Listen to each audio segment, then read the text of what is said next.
लक्ष्मण जी पीछे थे भगवान राम के। कहा भैया, हाँ बताओ क्या बात है? मेरी प्रार्थना है आपसे। क्या प्रार्थना? बोलो। आपकी लैंग्वेज और बाबा जी की लैंग्वेज में तालमेल नहीं खा रहा है। बहुत देर से मैं यही समझ रहा हूं और खड़ा खड़ा सुन भी रहा हूं कि वो लैंग्वेज मिल ही नहीं रही, भाषा ही नहीं मिल रही। और अगर आपकी आज्ञा मिल जाए तो हमारी भाषा और बाबा जी की डायरेक्ट मिल रही है, बिल्कुल सीधी। क्या भाई, 2 मिनट में फैसला हो जाएगा। भगवान राम ने कहा लक्ष्मण, मैंने पहले क्या कहा था? ये भगवान है मेरे, तुम्हारे भी भगवान है। लक्ष्मण जी बोले तो भगवान से बात तो भक्त ही कर सकता है। क्यों भाई? भगवान से अगर कोई बात कर सकता है तो भक्त कर सकता है, और कोई नहीं कर सकता। अगर भगवान है तो मैं भक्त हूं, तो भक्त ही तो बात करेगा, और कौन बात करेगा? भक्त के अलावा कोई नहीं कर सकता है। आपकी आज्ञा होनी चाहिए, क्योंकि मैं भगवान से बात करूं, भक्त बन करके बात करूं, लेकिन जब तक बड़े लोग नहीं आदेश देंगे तब तक मैं बात नहीं करूंगा। देखो, बड़ों की बड़ी मर्यादा है। चाहे जितने बड़े भक्त बन जाओ तुम, चाहे जितने बड़े संत बन जाओ तुम, कुछ भी बन जाओ, चाहे मिनिस्टर बन जाओ, चाहे तुम राष्ट्रपति क्यों ना बन जाओ, समझ रहे हो कि? लेकिन बड़ों की मर्यादा है। बोलो, है बड़ों की मर्यादा? क्यों? ये रामायण सिखा रही है कि बड़ों की मर्यादा करनी चाहिए। लक्ष्मण जी ने कहा कि मैं भक्त हूं, ये भगवान है, लेकिन आप मेरे बड़े भाई हैं। जब तक आप आदेश नहीं देंगे तब तक मैं बोल नहीं सकता हूं, बिना आज्ञा के नहीं। नौजवानों को आज शिक्षा लेनी है कि समाज में यदि बड़े लोग हों, यहां एक बड़ा नहीं है, यहां बड़े की भूमिका में राम जी के साथ साथ विश्वामित्र जी महाराज भी हैं। बोलो, है कि नहीं?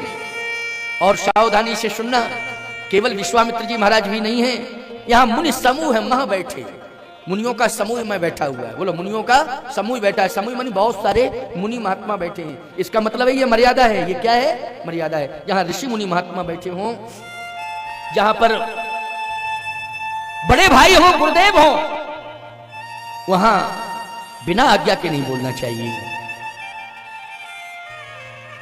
मैं एक बात कहता हूं, कुछ लोगों ने आज ये कह रखा है, और नौजवानों ने,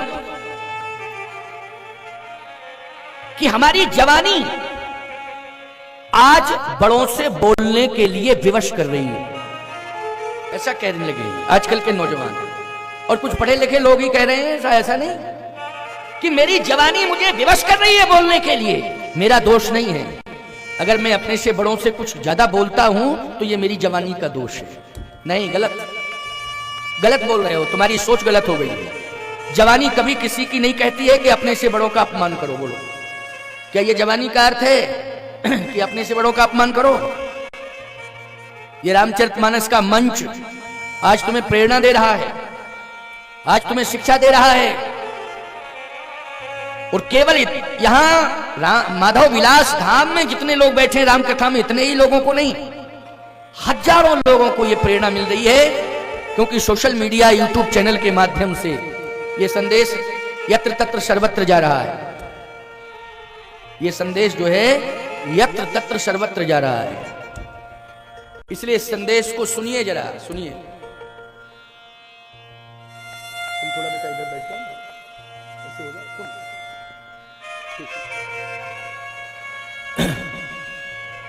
ये संदेश यत्र तत्र सर्वत्र जा रहा है। सर्वत्र क्यों?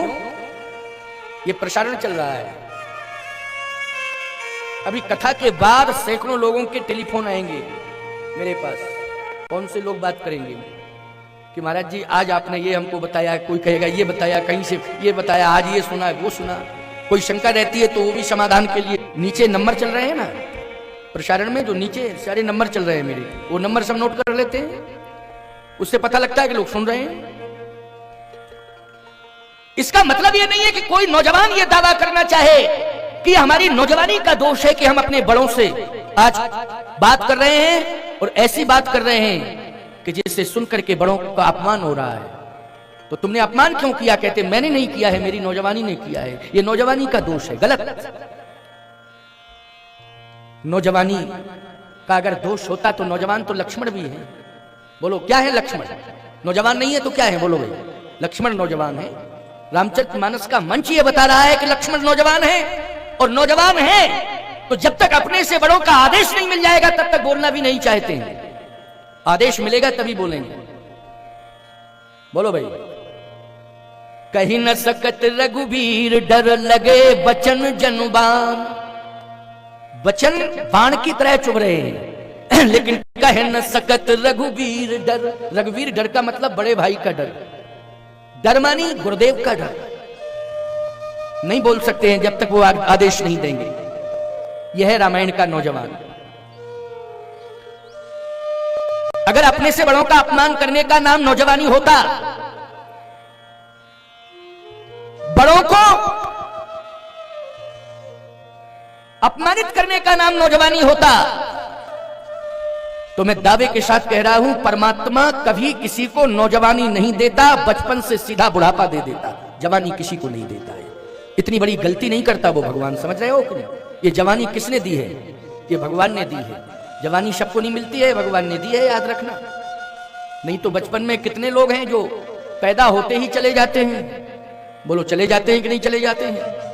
पैदा होते ही चले जाते हैं।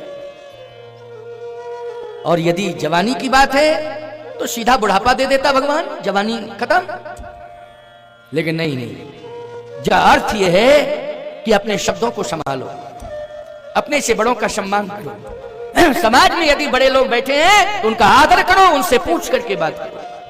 लक्ष्मण जी ने यही कहा भरे समाज में कि भैया आप जब तक नहीं कहेंगे तब तक मैं बात नहीं करूंगा, न कुछ बोलूंगा। अच्छा तेरा मन है, मन तो है, आदेश मिलेगा तब बोलूंगा। बोल ले, कुछ ही बोलना, ज्यादा नहीं, बोल ले।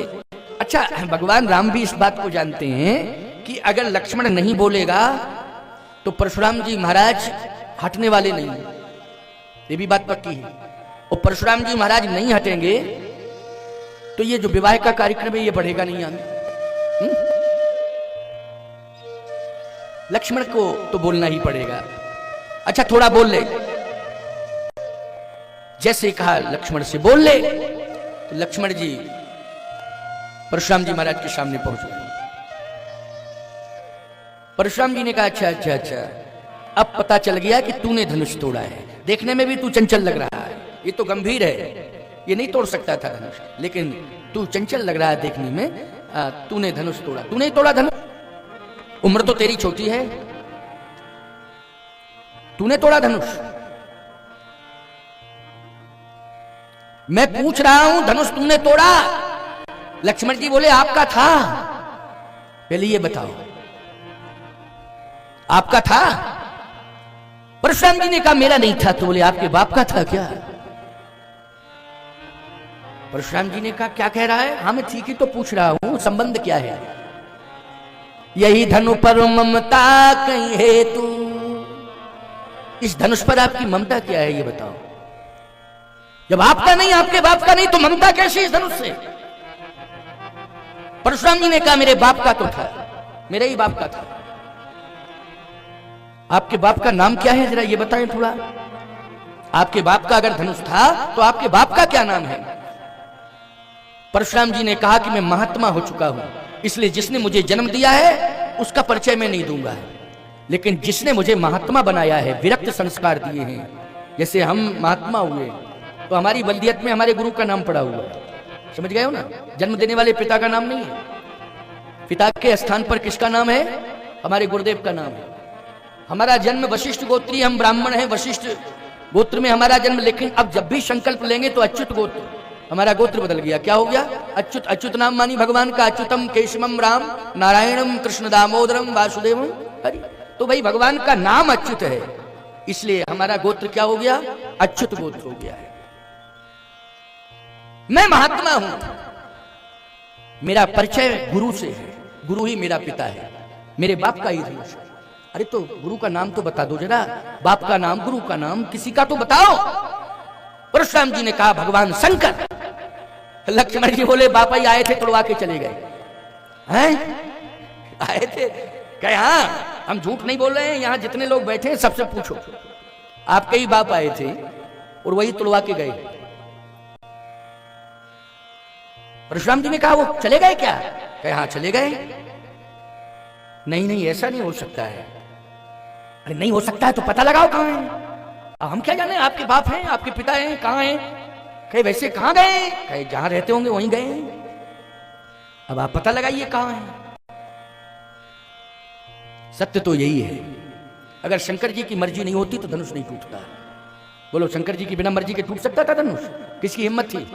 अच्छा राम जी भी नहीं तोड़ते, ये बात बिल्कुल सत्य है। जगह न शंभु सरासन कैसे कामी वचन सतीमन जैसे। भगवान शंकर स्वयं बैठे थे धनुष के ऊपर, इसलिए राजा उठा नहीं पा रहे थे, राजा बिगाड़ नहीं पा रहे थे धनुष का कुछ। लेकिन जैसे ही भगवान राम पहुंचे तो शंकर जी ने अभिवादन किया, स्वागत किया, प्रणाम किया और धनुष से कहा कि धनुष अब तेरा सौभाग्य आ गया है, जल्दी टूट जा। टूटने का मतलब समर्पण कर दे, समर्पण। तो आपको मालूम ही है कि छुअते ही टूट पिनाक पुराना, छूते ही टूट गया। क्यों टूट गया कि नहीं? छुअते ही टूट। और यहां तक वर्णन आया कि लेत चढ़ावत खेचत गाढ़े काऊ न लखा देख सब ठाड़े, किसी ने देख भी नहीं पाया। अरे धनुष तो जैसे ही हाथ में अपने आप आया वो टूट गया, उसमें प्रयास ही नहीं करना पड़ा कुछ। तो सीधी सी बात यह है कि भगवान शंकर ने ही कहा कि धनुष अब तेरा सौभाग्य आ गया है, तू अपने सौभाग्य को स्वीकार कर और आज भगवान के हाथों में आ जा, अपने जीवन को धन्य कर ले और तू धन्य हो जाएगा। अगर टूट जाएगा जाओ, मेरा आदेश है, मेरी आज्ञा है।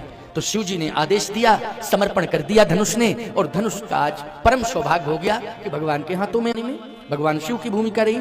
और परशुराम जी पिता किसको मानते हैं? भगवान शंकर को पिता मानते हैं। तो लक्ष्मण जी ने जो बात कही वो गलत कहां कही?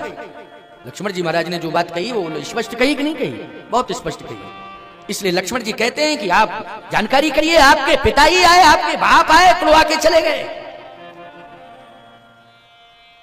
भगवान शंकर ने आंख बंद कर दी। शिव जी की आंख बंद है कि आज मेरा शिष्य जो है पहुंच गया है और बड़ी विकट स्थिति पैदा हो गई है। शिव जी की आंख बंद हो गई। लेकिन जैसे ही परशुराम जी ने ध्यान किया भगवान शंकर का, तो भगवान शिव का ध्यान किया तो भगवान शिव की तरफ से संकेत मिला, आदेश मिला और संकेत मिला कि परशुराम ये विवाद नहीं है, ये संवाद है। इसलिए कहते हैं परशुराम लक्ष्मण संवाद, उसमें रामायण में आया ना परशुराम लक्ष्मण संवाद। ये विवाद नहीं है, ये संवाद है। और संवाद का अर्थ होता है मिलना। क्या होता है? मिलना। आज जो दूरियां बढ़ रही हैं वो संवादहीनता के कारण बढ़ रही हैं। क्यों? संवादहीनता के कारण दूरियां बढ़ रही हैं। और यदि संवाद होना शुरू हो जाए तो दूरियां समाप्त हो जाएंगी। दूरियां रह नहीं सकती। बोलो भाई, दूरियां समाप्त, क्योंकि संवाद होना चाहिए। तो आज जो दूरियां बढ़ रही हैं संवादहीनता के कारण परशुराम बढ़ रही है। भगवान शंकर ने कहा इसलिए संवाद करो। क्या करो? संवाद। अब संवाद में क्या आया देखिए आप। परशुराम जी कह रहे हैं हाथ तू आगे बढ़। अब यहां से संवाद शुरू होता है। हाथ तू आगे बढ़। बहे न हाथ दहे विष छाती, भा कुठार कुंठित नृप घाती। हाथ तू आगे बढ़। फरसा तू अपना काम कर। फरसा कहता है हाथ को समझाओ कि हाथ बढ़े तो हम बढ़े। जब हाथ नहीं बढ़ रहा तो हम क्या बढ़ेंगे? हाथ से कहा तू बढ़। हाथ ने कहा कि कहां बढ़े, किस पर उठे? कहे सामने। सामने कौन है? कहा सामने ये राजकुमार गोरा गोरा खड़ा हुआ है, इसके ऊपर। तो हाथ कहता है क्रोध को दूर करो, विचार करो और फिर बात करो। क्रोध को दूर करो, विचार करो, फिर मुझे आज्ञा दो। अच्छा क्या विचार करें? हाथ कहता है ये विचार करना, पहले ये पूछो ये है कौन, इसका परिचय लो, ये है कौन, परिचय तो लीजिए। परशुराम जी ने कहा तू कौन है? लक्ष्मण जी ने कहा कि वैसे तो संपूर्ण लोग हमें लक्ष्मण लक्ष्मण कहते हैं। क्या कहते हैं? लक्ष्मण। लेकिन वस्तुतः मैं लक्ष्मण नहीं हूं। ये मैं आपको बता रहा हूं, मैं हूं शेष। मैं क्या हूं? शेष हूं। श्रुति सेतु पालक राम तुम, जगदीश माया जानकी, जो सृजत जग पालित हरित, रुख पाए कृपा निधान की, जो सहस शीस अहिस महिधर, लखन सचराचर धनी।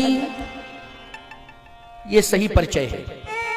जो सहस शीस अहिस महिधर, लखन सचराचर धनी। लक्ष्मण है शेष, शेष मानी अहि, अहि मानी सर्प, सर्प मानी शेष।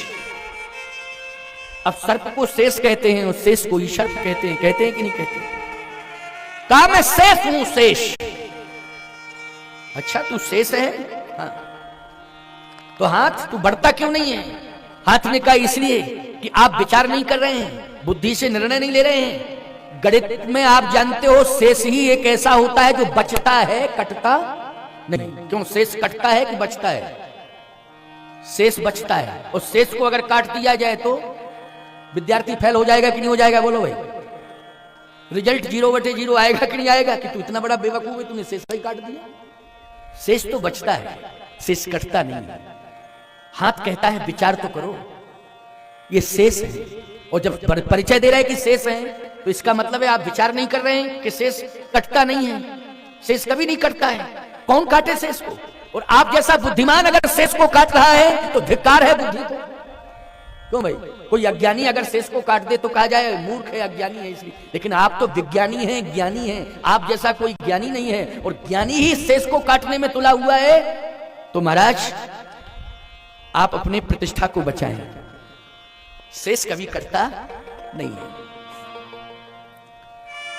अच्छा, जब शेष कटता नहीं है तो फिर ये बताइए धनुष किसने तोड़ा है? इसका परिचय चाहिए कि धनुष किसने तोड़ा। लक्ष्मण जी ने कहा सही बात तो यह है कि धनुष तोड़वाया आपके गुरुजी ने, लेकिन अब मैं स्पष्ट रूप से कह रहा हूं कि धनुष तो किसी ने तोड़ा नहीं है, लेकिन मेरे भाई ने थोड़ा सा देखा है और देखते ही टूट गया। छुआता ही टूट देखा है और छुआ भी नहीं पूरी तरह से, वो अपने आप ही टूट गया। काछत लाभ जून धन तोरे। क्यों भाई? काछत लाभ जून धन तोरे। जिन सिंह था, वर्षों से पड़ा था, अपने आप ही टूट गया। लेकिन अगर आप स्पष्टीकरण ही ले रहे हो तो मेरे भैया केवल पहुंचे हैं धनुष के पास। हम सत्य बोलते हैं, असत्य नहीं बोलते। भैया पहुंचे और जैसे ही देखा टूट गया। अच्छा, इसका मतलब है देखते ही टूट गया तो दोषी तो है। फरसा, अब क्लियर हो गया। देखते ही धनुष टूटा है। अगर ये देखता नहीं तो धनुष टूटता नहीं। डिसीजन यही है कि अब तुम आगे बढ़ो। फरसा कहता हाथ से कहो, हाथ से कहा हाथ आगे बढ़। हाथ कहता है विचार करो। क्या विचार करो? ये सामने जो खड़े हैं, जिन्होंने देखा है और धनुष टूटा है, इनका परिचय लो। ये है कौन कि देखते ही धनुष टूट गया? ये है कौन? परशुराम जी ने कहा कि तुम्हारा नाम तो मैं जानता हूं, राम राम राम राम सब कहते हैं, लेकिन इसका नाम लक्ष्मण था, लेकिन इसने अपना परिचय दिया कि मैं शेष हूं। तो सत्य बोलो, तुम कौन हो? कौन हो? कहा मुझे मेरा परिचय, मैं अपना परिचय क्या दूं? हाथ से पूछो वेदों में क्या लिखा है। लिखने वाले कौन होते हैं? जल्दी बोलो। हाथ होते हैं। तो लिखने वाले कौन होते हैं? हाथ से पूछो कि तूने क्या लिखा है। और लिखने वाला आप ही का हाथ है, क्योंकि आप भगवान हो और वेद भगवान है। बोलो वेद क्या है? भगवान है। और परशुराम जी क्या है? भगवान है। और लिखा किसने है?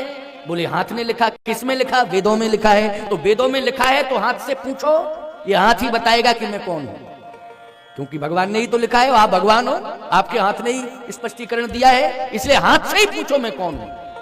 और याद रखना, शेष के बारे में भी हाथ ने ही लिखा था। लक्ष्मण शेष हैं, ये किसने लिखा था? हाथ ने लिखा था। किसने लिखा था? हाथ ने। याद रखना, लिखा किसमें था? बोले वेद में लिखा है, वेदों में लिखा है। और वेद कौन है? बोले भगवान है। और परशुराम कौन है? भगवान। इसलिए आप थोड़ा हाथ से ही पूछो। हाथ से पूछा परशुराम ने, ये कौन है?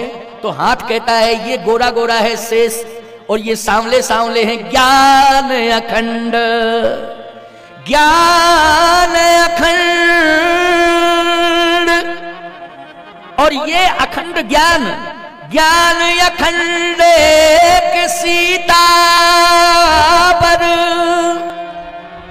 ये अखंड ज्ञान है, अखंड ज्ञान, हाँ, अखंड ज्ञान के प्रतीक है। और हे स्वामी, अखंड कभी खंड खंड नहीं होता है, अखंड कभी खंड खंड नहीं होता है। और जो अखंड को खंड खंड करने की कोशिश करेगा, निश्चित रूप से वो स्त्रीहीन हो जाएगा। क्या हो जाएगा? अस्तित्वहीन हो जाएगा। इसलिए आप अपने अस्तित्व को सुरक्षित करें। और एक बात मैं कहना चाहता हूं, क्या? ये फरसा आपके हाथ में है, लेकिन आपके हाथ में होते हुए भी आपका काम नहीं कर रहा। बोलो भाई, आजकल समाज के लोग कुछ भ्रमित रहते हैं ना, समाज में लोग क्या कहते हैं, भाइयों हमारे अंदर कितना बड़ा पावर है। हाँ, कितना बड़ा? मेरे हाथ में कितना बड़ा पावर है। अच्छा, कितना बड़ा पावर है? ये पूरा गांव मेरे हाथ में है, ये पावर मेरे हाथ में है। कुछ लोग कहते हैं ये पूरा गांव मेरे हाथ में है, ये पावर मेरे हाथ में है। लेकिन ऐसे अभिमानी को ये समझ लेना चाहिए कि तेरा हाथ ही तेरे हाथ में नहीं है। गांव की तो बात छोड़, क्यों भाई, पूरा गांव तेरे हाथ में, ये भ्रम है। तेरा हाथ ही तेरे हाथ में नहीं है, मतलब तेरा ही व्यक्ति तेरे साथ नहीं है। सीधी सी बात, भ्रम है ये, भ्रम है ये। तेरा ही व्यक्ति तेरे साथ नहीं है। गांव की बात छोड़, क्षेत्र की बात छोड़, देश की बात छोड़, ये प्रदेश और देश की बात, तेरा ही हाथ तेरे हाथ में नहीं है। हाथ का मतलब है तेरा परिवार, तेरा व्यक्ति तेरे साथ नहीं है। फिर गांव, प्रदेश, देश की बात छोड़, पूरा विश्व तेरे हाथ में आ जाएगा, तेरे हाथ में आ जाएगा पूरा विश्व।